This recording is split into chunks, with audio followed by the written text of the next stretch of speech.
Hi there, I'm Jeff Stein. And I'm Michael Isikoff. And this is SpyTalk. And there's only one story this week, right, Mike? It is Israel and intelligence on Israel. We have a big split, let's call it that, between the national intelligence agencies and Donald Trump on what Iran has. And Donald Trump, the president of the United States, said yesterday of his chief intelligence advisor, I don't care what she says. Yeah. What's going on? I mean, well, first of all, given Tulsi Gabbard's track record, I'm not sure I would disagree with the president's assessment on that one.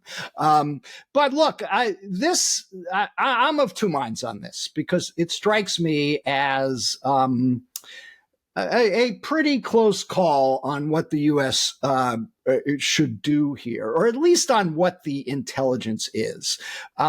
Yes, it's true that U.S. intelligence agencies have said for some time since the National Intelligence Estimate in 2007 that Iran had suspended its efforts to develop a nuclear bomb. Turned out to be baloney. Yeah. Well, I mean, clearly, there was a lot. First of all, like the very next part of that NIE, in fact, in the same sentence was an affirmation that this does not mean that Iran is not seeking to develop a nuclear bomb. Here's the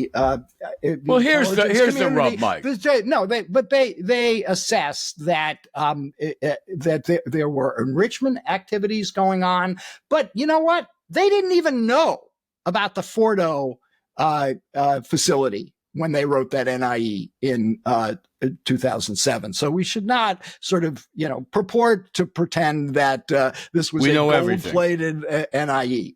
Many intelligence estimates, it had gaps, it had failings. Okay. Well, let's go up to the present time.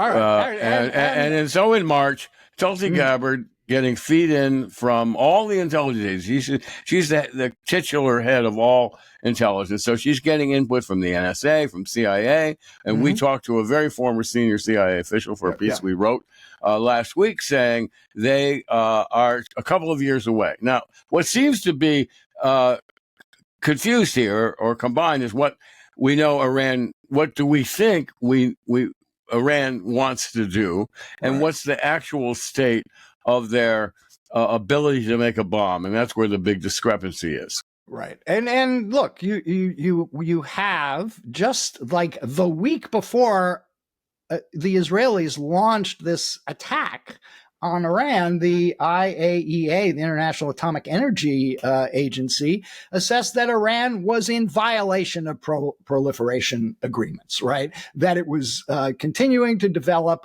and enrich uranium. It was not declaring its nuclear sites. It was not cooperating with investigators. And there was ample reason to believe that it was intent on developing a nuclear weapon. The only question is, how close are they? And you have reports that, 60% to as high as 80% enrichment. That's not too far from 90%. This is another, that could do it. Yeah. It's another area of confusion because enrichment, you can enrich the hell out of it without having a bomb. And that's where the debate sits, it's not so easy to take enriched uranium, actually make a workable bomb. Remember the size of the one at Los Alamogordo? Yeah. Fat Boy was fat. It was 6 feet wide. Yeah. So to actually take enriched uranium and make a bomb that can screw on the tip of a missile is another thing, or even make something you can put in the back of a pickup truck. It's another question altogether. But we are lucky enough to have somebody who's been in the mosh pit of decision making on Iran back years ago. Ned Price. Tell us about Ned. Ned Price is the perfect person to speak to this. He was a CIA analyst for years on counterterrorism programs, and then he became a spokesman for the National Security Council under President Barack Obama. And we'll talk about Obama and Iran nuclear programs. It was Obama who unleashed a cyber offensive, the first offensive cyber act of war to dismantle Iran's nuclear program. So he was not satisfied that Iran had ended or was not intent on developing a nuclear bomb. And then Ned Price served. He quits the CIA when Trump gets elected in protest, and then later became a deputy UN ambassador under President Biden. But he's been outspoken. He knows what's going on. Yeah. Yeah, and he's an advocate of diplomacy. And by the way, look, I mean, I am keenly aware of what a debacle the Iraq War was for the United States. Wars are easy to start. Wars are easy to start. Nasty dictators are sometimes easy to topple. The question is what comes after. What comes after that? And that's the dilemma that our Hamlet in the White House is facing right now, going back and forth. That's putting a fine gloss on him. Well, he doesn't know what to do. He doesn't know his own mind. Yeah, he doesn't know his own mind. We don't know what the mind is, what level of mind is. But anyway, without further ado, let's bring in Ned. All right. Hi there, Ned Price. You are just a perfect person to have aboard. You've been involved in Iran talks for decades. So we want to talk to you about the biggest story of the week in our part of the world, which is the intelligence division at the top of the administration, where Tulsi Gabbard issued a threat assessment in March saying Iran was not close to building a nuclear weapon, acquiring a nuclear weapon, and the president saying, I guess it was yesterday, time flies these days, the president uttering to reporters, I don't care what she has to say. So what do you make of all this? Look, first of all, Jeff, Michael, it's great to see you. Thank you for having me on. In some ways, this division is very new, and in some ways, it's very old, dating back about 20 years. Obviously, it's new in the sense that it is really pivotal to the decision the president is going to make, how far Iran actually is from obtaining an actual nuclear weapon, and the division that we saw in sharp relief between President Trump and his director of national intelligence, Tulsi Gabbard. Obviously, that's all unfolded over the past several days, especially with new purported Israeli intelligence, what they call their golden information, that at least alludes to weaponization efforts that the United States government hasn't been able to corroborate previously. But in some ways, this division is very old, and it actually dates back about 20 years. And just for a bit of context, the United States intelligence community in 2007 produced an assessment that in the year 2003, 4 years prior, Iran had halted its efforts to weaponize, that is to say, to actually build a device, a nuclear bomb, in which the enriched uranium could go and actually be deployed. This was based on, we would later learn, new and authoritative information that the intelligence community developed around that time. And it was actually President George W. Bush, who, of course, is no Iran dove himself and was no Iran dove, who made the decision to declassify what was then this national intelligence estimate that had, what was a pretty startling judgment to many people. And I think it was so startling to so many, and it was so controversial at the moment, because it really gets at what is a very complex issue, the difference between enrichment and weaponization.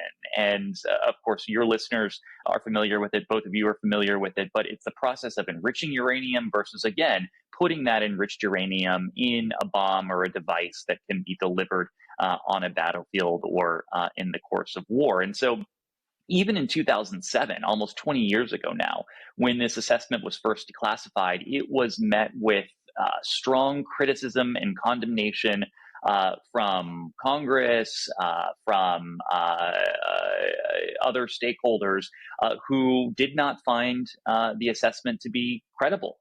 In some cases, it was because they failed to appreciate the distinction between enrichment and weaponization. In some cases, they failed to believe this new intelligence that Iran had actually halted this program. But actually, Jeff, this has been the United States government's consistent assessment since 2007. Okay. Again, Ned, nearly 20 years. Let me break in here on a couple of points you raised. Yeah. You cite the 2007 intelligence assessment, saying it was based on authoritative information.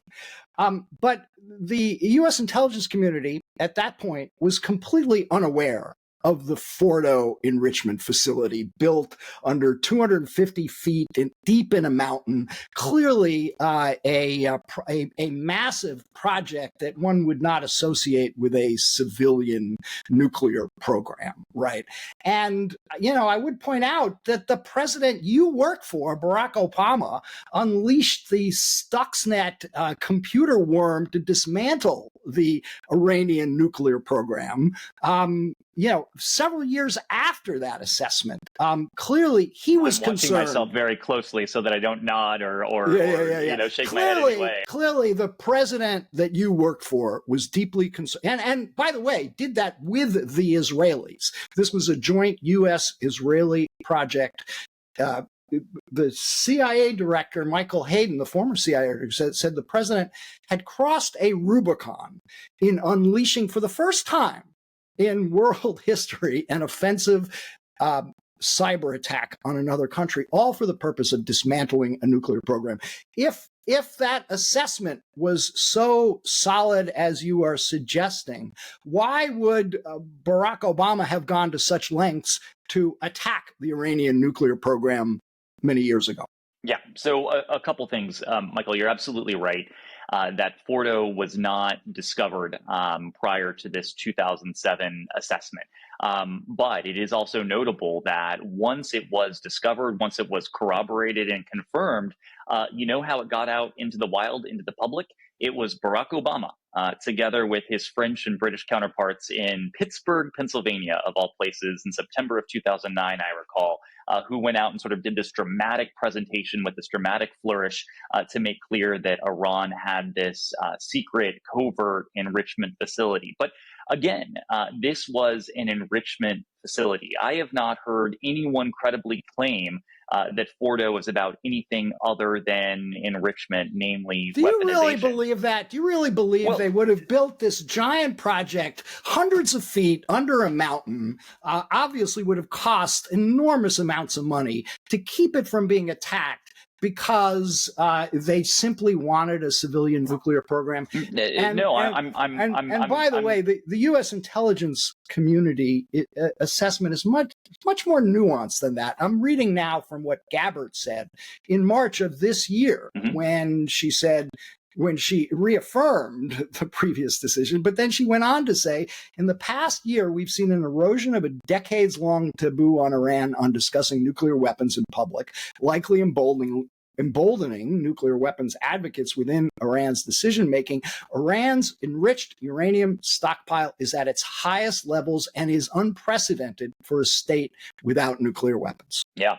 Look, I don't want to give the impression, what would be a false impression, that Iran's enrichment program, Iran's nuclear program, wasn't of grave concern to every president I've worked for and every president since really, Bill Clinton, certainly George W. Bush. It certainly was. That is why the Obama administration, in the first instance, starting with the secret diplomacy shortly in the 2010s and the aughts, that involved Bill Burns, Jake Sullivan, their Iranian counterparts in Oman. That's why we set out, and the Obama administration set out, on a project to limit this and to put it in a tightly controlled box. You're absolutely right. It is almost certain that the Iranians were developing this secret enrichment program to maintain optionality. If they decided then or down the line that they wanted to pursue a nuclear weapons program, it would position them within a short distance of doing so, but there would still be a distance. But regardless, it was too close for comfort. And not to take up Iran's cause in the slightest bit, but you can imagine they're facing a country with 90 nuclear weapons. You can see, and they look at what happened to Gaddafi and Libya, etc. Dictators overthrown, and so on, Bashar al-Assad. They say, yeah, we better have a weapon of our own to defend ourselves. But I don't want to push that too far. I do want to get up to speed on what's going on. Who's driving the intelligence bus today. It seems like Israel is calling the shots and using all its public relations weapons to tilt the debate toward U.S. involvement, direct involvement in the war with Iran. What do you say? I think Israel obviously has a very strong point of view here. This point of view is not unique to this current moment. They have pushed every president in some ways since Bill Clinton to start a preemptive war against Iran, to end that optionality, to end that nuclear program, that enrichment program, whether civilian or otherwise. Of course, every president, at least up until now, has resisted that effort and has not allowed the United States to be drawn into it. Whether the United States is now drawn into it, I think, is a very open question. I referred before to what Prime Minister Netanyahu has called his golden information. And the golden information, as best we can tell, I'm not aware that they've actually declassified or put out in public what they purport to have. But it does seem to contradict the longstanding finding of the U.S. intelligence community that Iran does not have an active weaponization program. So one of two things are possible here. Given the close relationship between Israel and the United States, the close intelligence relationship, to me, it is almost unfathomable that Israel would have consequential, credible information of this nature that they would not have shared with the U.S. intelligence community, with their counterparts. If they had shared that, I want you to underscore that their relationship is so tight that it's unimaginable that the Israelis would keep critical intelligence on Iran nuclear progress from the Americans. So we know what they know. There is very little we don't share with our Israeli partners, and we assume and we hope there is very little they don't share with us. But I think on this issue, something that would make the case that Iran is moving in the direction of weaponization, there is almost no question in my mind that the Israelis would share that with us because it fits their policy objectives. So if this information was shared with the United States, it seems to me that the U.S. intelligence community didn't find it credible because the assessment, as of March at least, has not changed. And if you listen to the statements the U.S. intelligence community has put out in recent days, that assessment remains valid. It remains the analytic line of the U.S. government. Now, perhaps it's possible that Israel has acquired this information in very recent days, recent hours, and didn't have time to share it with the United States, or chose not to for whatever reason. Not likely. And that's why I find that very unlikely. But look, let's go back to the IAEA, whose assessment only came out, a couple of weeks ago, declaring Iran was not in compliance with proliferation protocols, and was keeping sites and keeping nuclear material secret from inspectors, refusing to divulge information. We've heard this before. I'm not arguing this makes the decision about whether the U.S. should bomb Fordo any easier. I come back to Colin Powell's old, pottery barn line. If you break it, you own it. If we go into Iran with a full-scale attack, we will be responsible for what happens afterwards. And as we have saw no in idea Libya, what happens afterwards. If as some lines of thought say that Netanyahu's real objective is regime change, that striking. Which, by the way, can I just say, wouldn't be a bad thing. Whether we ought to be the orchestrators of it is a whole other question. We've done that before and not done very well at it. But this is a very nasty regime. I was going to say, in many ways, much nastier than Iraq was. Mike, you got to watch what you wish for. Iraq, Libya, etc. So those of you who want us to go riding in, guns firing now, I think you ought to be a little bit more humble about recent history. I'm not advocating that. So the question is, when is it the right time to strike Iran if we say nuclear weaponization is unacceptable? Should it be now, or should it be when they roll missiles out with nuclear warheads on them?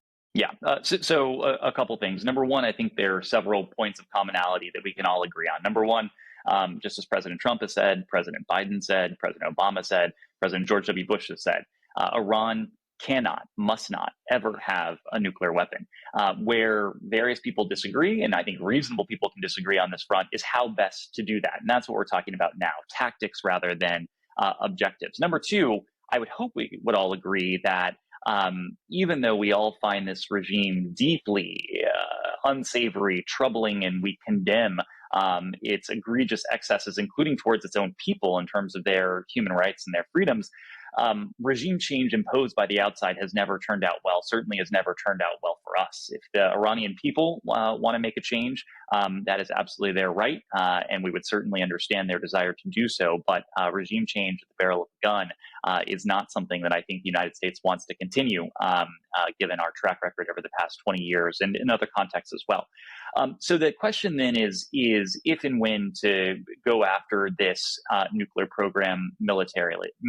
I would make 3 points. Number one, diplomacy was not exhausted a week ago today when Israel went in.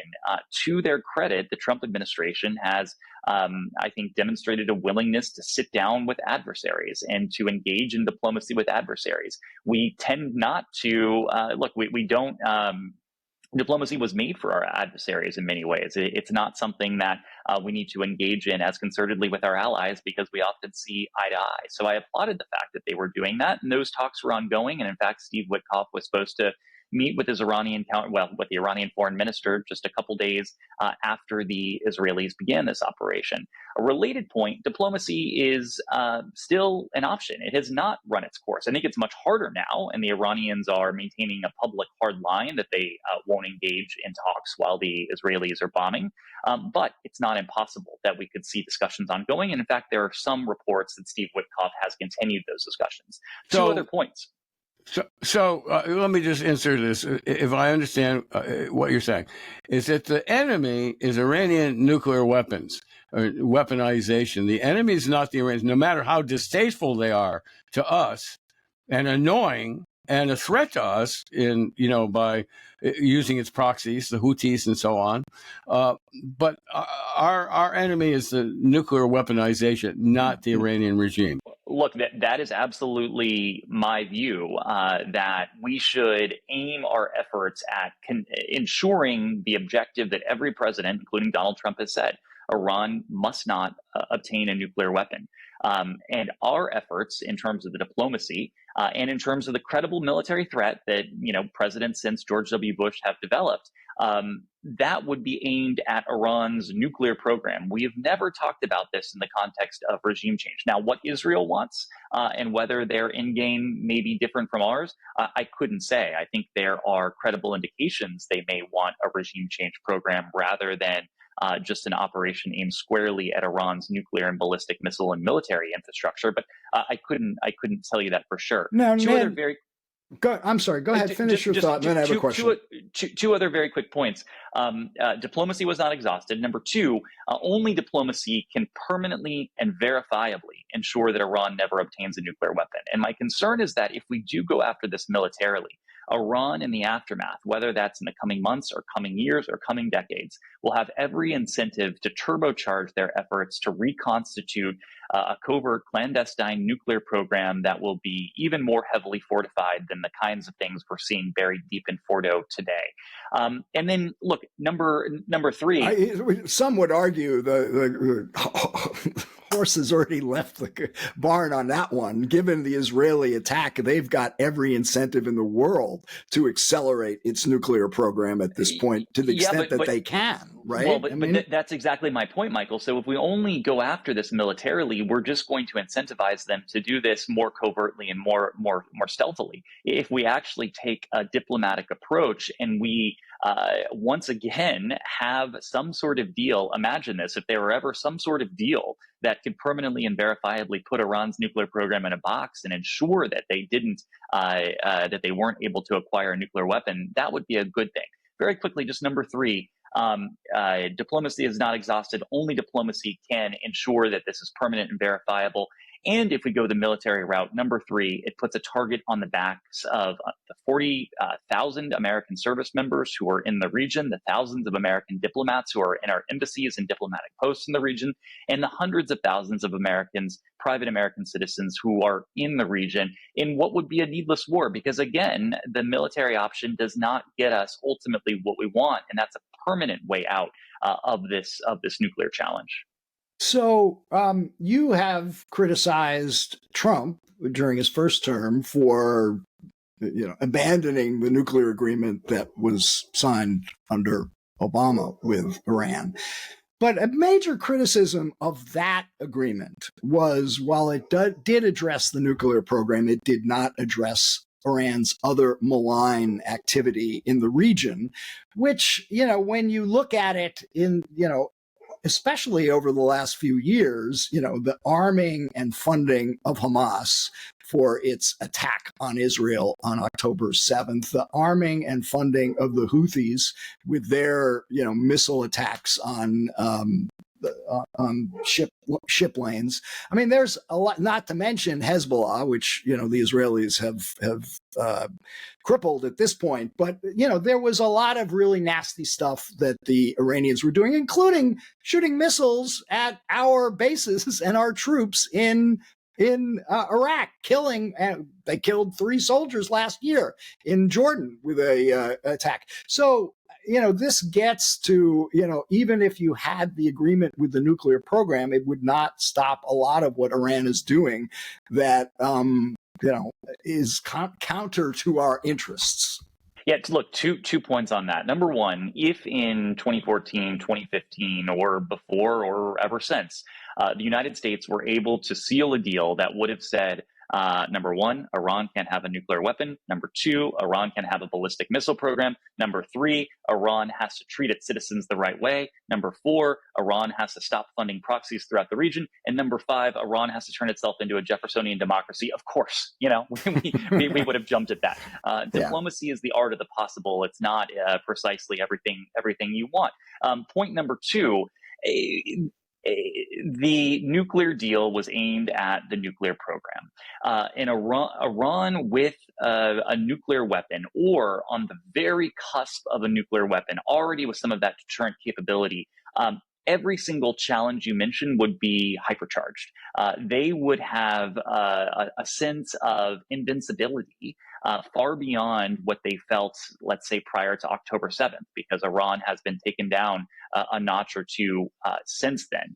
And if Iran had a nuclear weapon or were on the cusp of one, you can bet they would be doing so much more throughout the region and would be in some ways untouchable, whether by us, whether by the Israelis, by anyone who sought to go after this. So we always made very clear that even though this deal was about the nuclear program only, it didn't stop us from using aggressively every single tool that we had to go after this regime, whether it's sanctions, whether it's interdictions, whether it is various things in the intelligence world.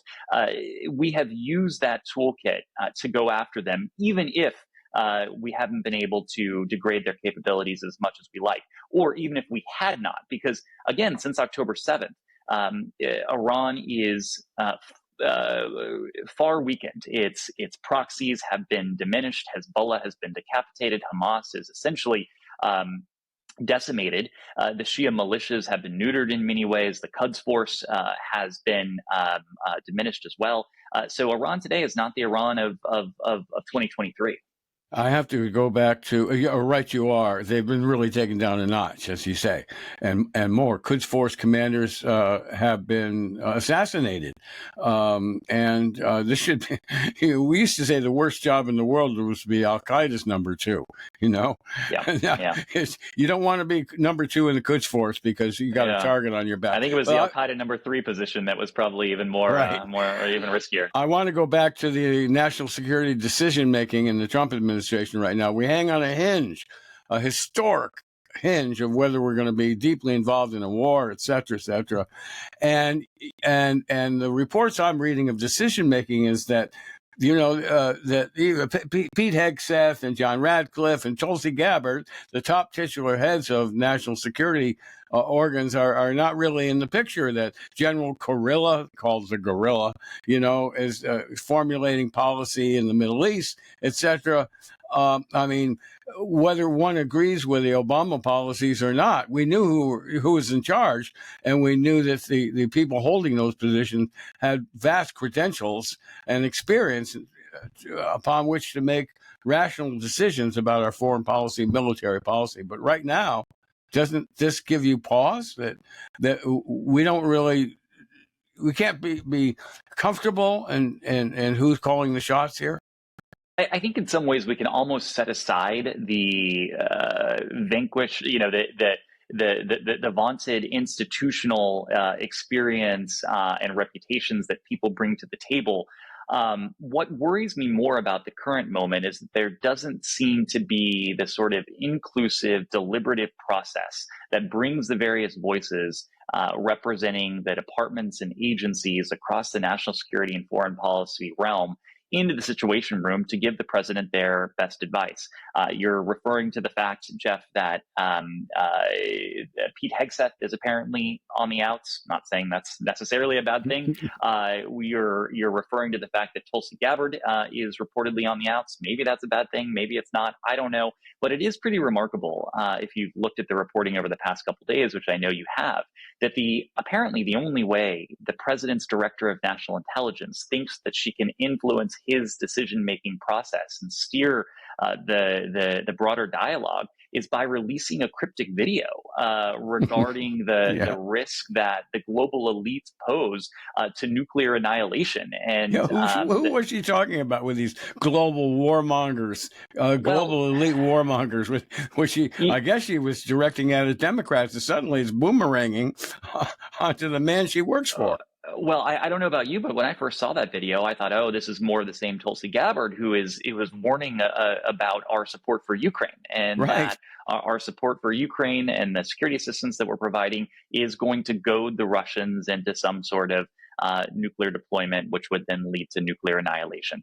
It seems quite clear now, given some of the reporting, that she was actually aiming that video at the ongoing dialogue or lack thereof, it may well be, regarding decision making vis-a-vis Iran's nuclear program. But the fact that these individuals, whether you agree with them or not, look, they are there not to offer their personal opinions. And again, this is how it should be, how it ought to be, not necessarily how it is in this administration, but they're there to give the best judgments, advice, and assessments that their departments and agencies are putting forward. And so the fact that Tulsi Gabbard isn't in the room, that Pete Hegseth may be diminished, that a very small number of advisors are reportedly calling the shots.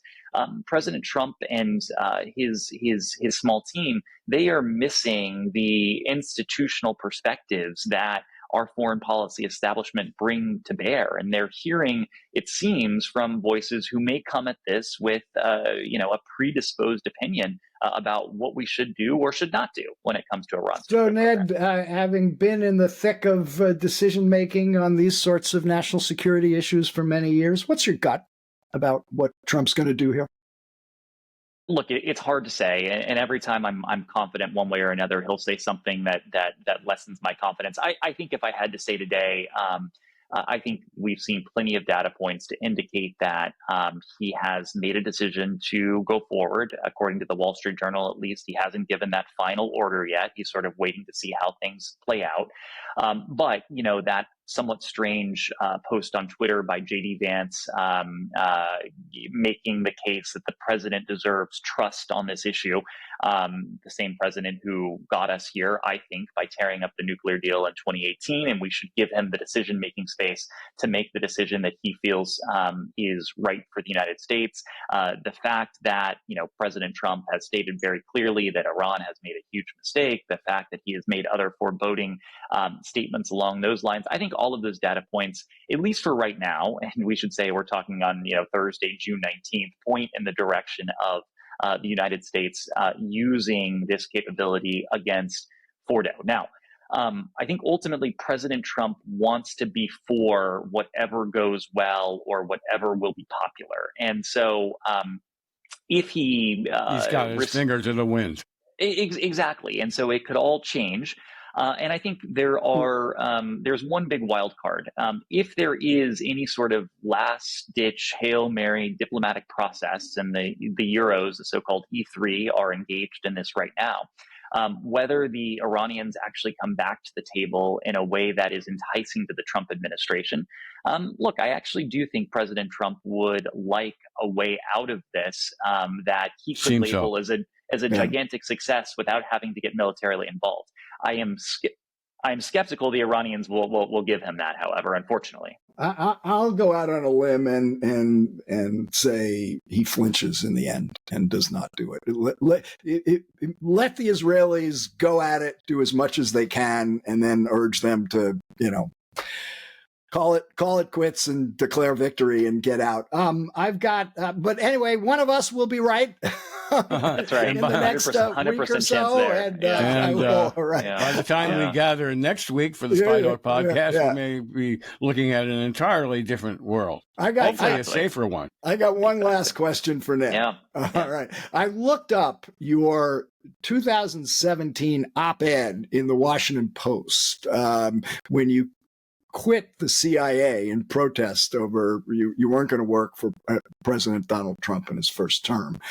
Just wanted to prepare for our podcast.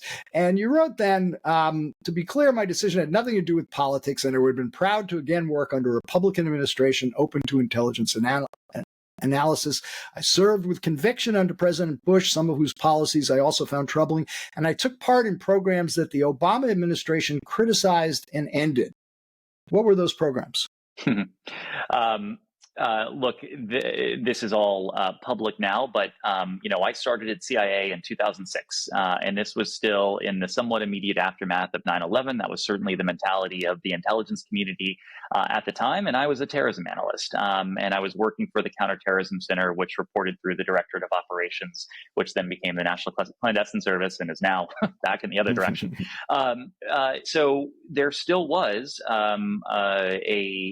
the so-called RDI program, Rendition, Detention, and Interrogation program. The secret sites and enhanced interrogation. Yeah. Nasty stuff.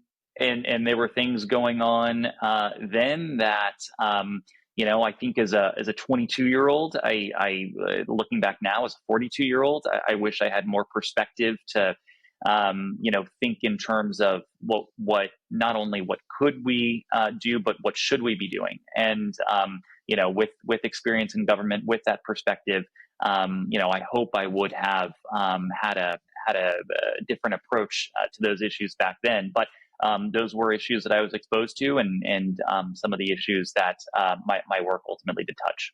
And Ned, I hope you get a second chance. I do too. Anyway. Time will tell. Anyway, Ned, thanks. It was a great discussion. And like I say, we'll see. We'll see. Yeah.